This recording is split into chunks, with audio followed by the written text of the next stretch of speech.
పిల్లకాయలు. ఎవరో వాళ్ళ ముగ్గురు పిల్లకాయలు, చిన్న చిన్న పిల్లలు అని ఈ తిక్కలోడు మాట్లాడతాడు జగన్మోహన్ రెడ్డి. ఒకడు 1 కేజీ గాంజాతో దొరికాడు. 1 కేజీ గాంజాతో దొరికినోడు పిల్లోడంట, చిన్న పిల్లోడు. ఒక ఆటో డ్రైవర్ మీద దాడి చేస్తే వాడు చిన్న పిల్లోడు.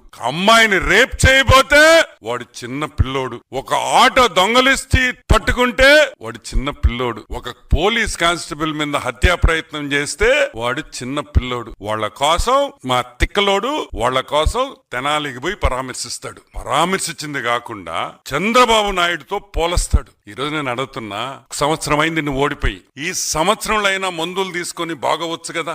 ఏమైంది జగన్మోహన్ రెడ్డి నీకు? నువ్వు మారవా? ఎవరితో ఎవరిని పోల్చాలో కూడా తెలియదా? గాంజాయి, అమ్మాయిల్ని రేపు, పోలీస్ కానిస్టేబుల్ హత్యా ప్రయత్నం చేస్తే వాళ్ళు చిన్న పిల్లకాయలు. నువ్వేంద్రే? ఈరోజు మేము అడుగుతున్నాం, నువ్వేంద్రే అని అడుగుతున్నాం. నువ్వు కూడా చిన్న పిల్లకాయడివా? నువ్వు కూడా ఒక చిన్న పిల్లకాయవా? వాళ్ళ కోసం తెనాలికి పోయి చీయం చీయం అన్నారు, చీ అన్నారు.